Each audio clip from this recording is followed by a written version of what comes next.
Hey folks, Craig Berry here along with Shane Spink.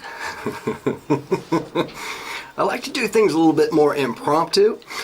We are here today in downtown Woodstock at Main Street Studios, and this is the real Truth in Lending. And what we're going to talk about today, something we touched on in the last episode, is about renting versus owning and how significant that can be, especially in this market that we're experiencing today. Yeah, agreed. People are renting at the highest level, I believe the highest level that they ever have, or at least the highest level we've seen in the last 20 years.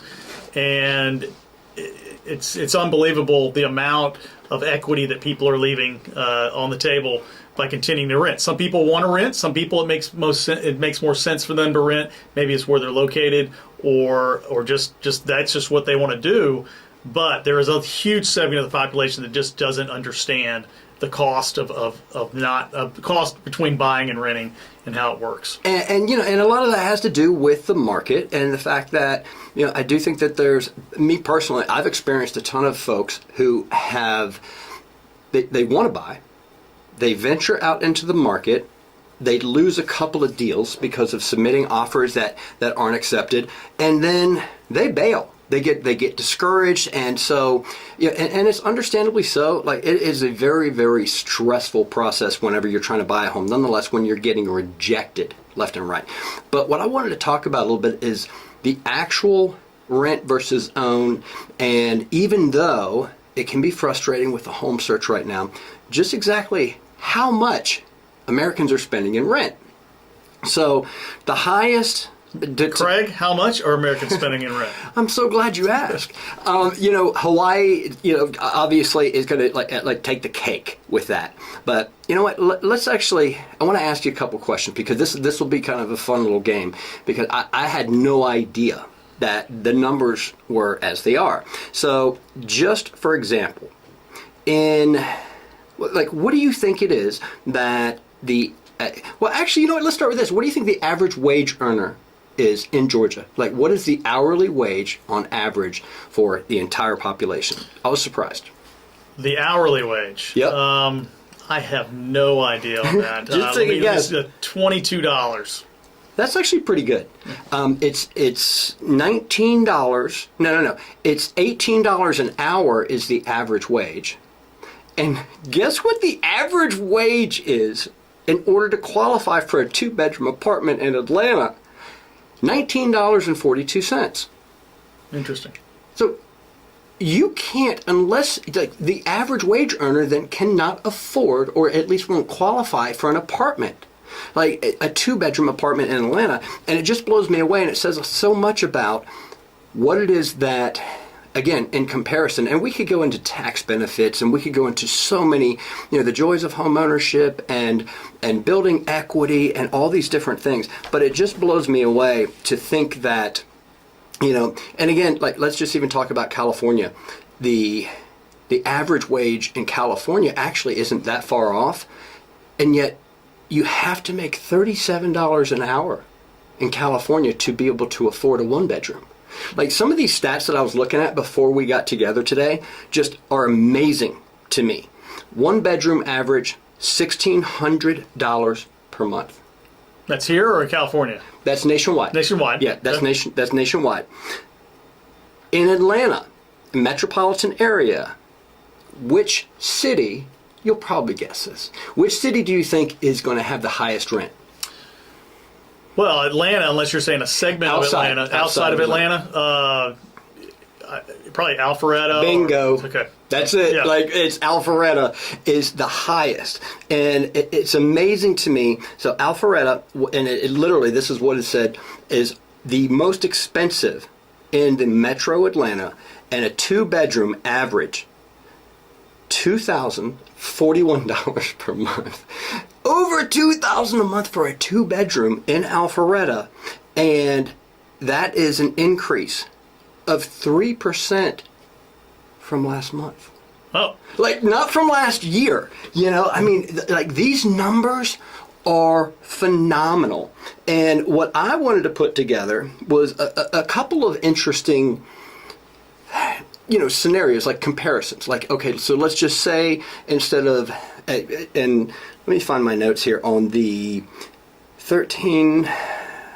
Okay, here we go. So $1,375 per month is just the average rent in Atlanta. And it doesn't necessarily break it down as far as like 1 bedroom, 2 bedroom, but that's just the average rent for Atlanta specifically. For $1,375 a month, you can buy a home, a 4-bedroom home, for $280,000.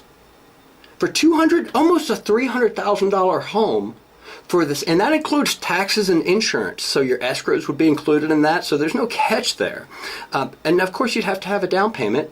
But as you know, the down payment 3.5%, 3%, 3.5%. But instead of renting, where you're throwing all your money away, you actually could buy almost a $300,000 home. Another interesting statistic, because I think that, and it ties in. Do you know what the average percentage was in 2020? Because it's different than most years for the average down payment across the country for when people are buying a home. What would you guess? I mean, since this is the game show that I'm playing here, I would say the average. He didn't know he was in a game show, by the way. The average down payment, I would think, is 10%. That was a damn good guess, Shane. 10% has been almost the average for many years. Last year, it went from 10% to 6%. Which, and the point of that being is I actually personally have 2 different buyers in the last 30 days that said to me, well, I just don't have the 20%, so it just doesn't make sense.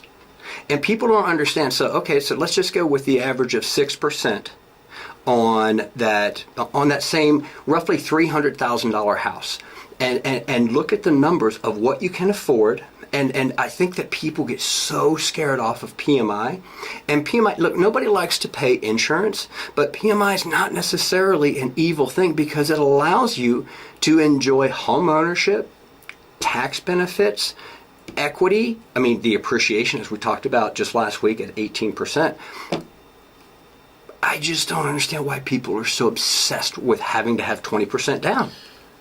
I don't think they're obsessed with it. I think they've been told that so much. I think that's they're just getting beat in their head. Hey, you need 20. Everything you read, get 20% to put down, 20% to put down.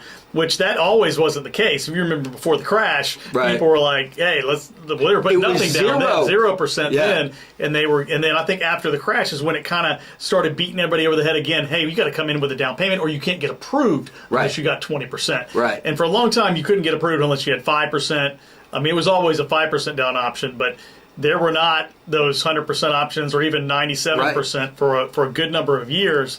And those people could have been kids then. They could have been young when they came up through, and they've gotten older. Now they've gotten to the point where and I say kids, I mean young adults. Right.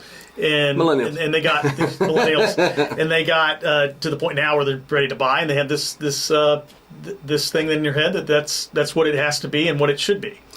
And I totally agree. Now, PMI is on the same thing. So PMI has been saying it's bad. Don't do PMI. It's bad. And even though they don't know why it's bad or good or whatever, they just know it's bad and they shouldn't do it. And that's just a negative connotation that have to be given. I really think that you touched on something there. And I talk to people, especially my millennial buyers.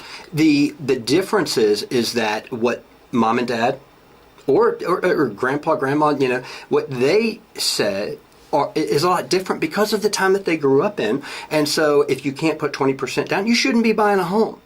And the logic, unfortunately, is not necessarily, I don't want to touch on too sensitive of a topic and tell everybody that your parents or your grandparents are wrong, but things have evolved.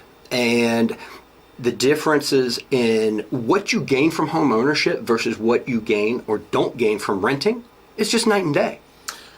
Well, I mean, let's say you bought a house with 5% down a year and a half ago. You might already have a 20% equity in your house right now, and you could get rid of PMI. Not one, but 2 specific examples of what Shane just mentioned. And what's that, Shane? I literally have 2 people two people that just randomly, totally unrelated, that I had done a loan for less than a year ago. That was a refinance. They decided, you know what, I'm going to change, whatever, familial status or whatever. It literally, they gained, ironically, $50,000 in less than a year. Not to say that that's normal, but they gained $50,000 from the time that we refinanced from what their home appraised for versus what they just sold their home for. It's sick. It's absolutely, but the idea of renting, unless you can't buy, yeah, and there's a lot of reasons why you can't buy, but one of them shouldn't be because you don't have 20% down.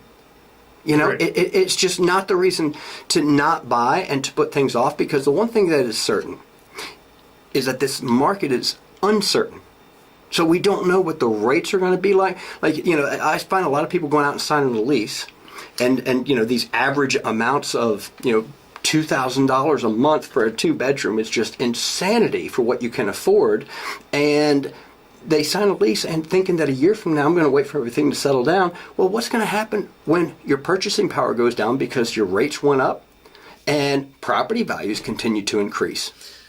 That's the cost of waiting, and that's really the most important thing. If we get anything out of this, Yep. Podcast here, is that if you wait, it's going to cost you more. I mean, that's just the bottom line, because the home value is going to go up, the rates are going to go up. The purchasing power of the purchase price that you're going to be able to qualify to buy, or you're going to have to pay more even if you're more qualified.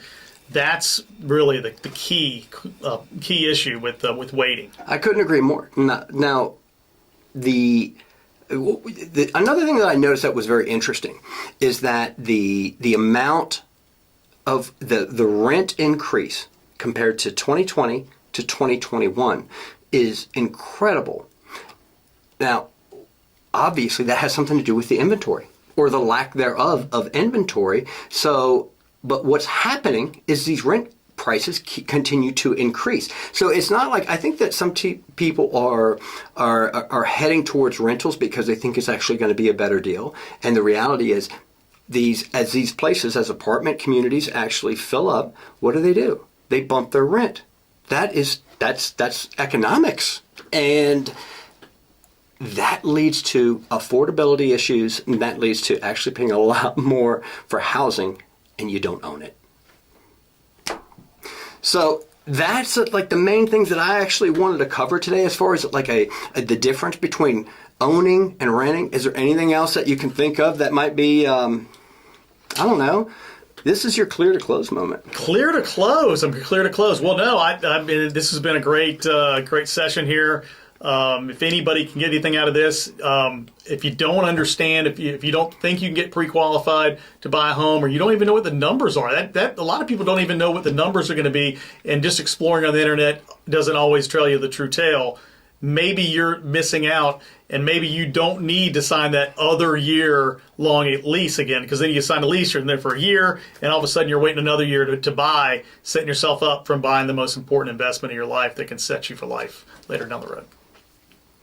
That's the truth in lending. That is the real truth in lending, and I couldn't have said it better myself. Very well said. And if you or someone that you know actually is renting, about to renew, has been thinking about buying, you need to talk to a lender. And of course, that would be me. But you can talk to any lender, because they will give you many reasons why it makes a lot more sense. And don't trust me. Go ahead and trust your Dave Ramsey's or any of them. There are so many more reasons that it makes sense to buy right now, even in this turmoil, even in this crazy market, rather than renting. That's all I got. Thank you, Craig. We'll see you next time.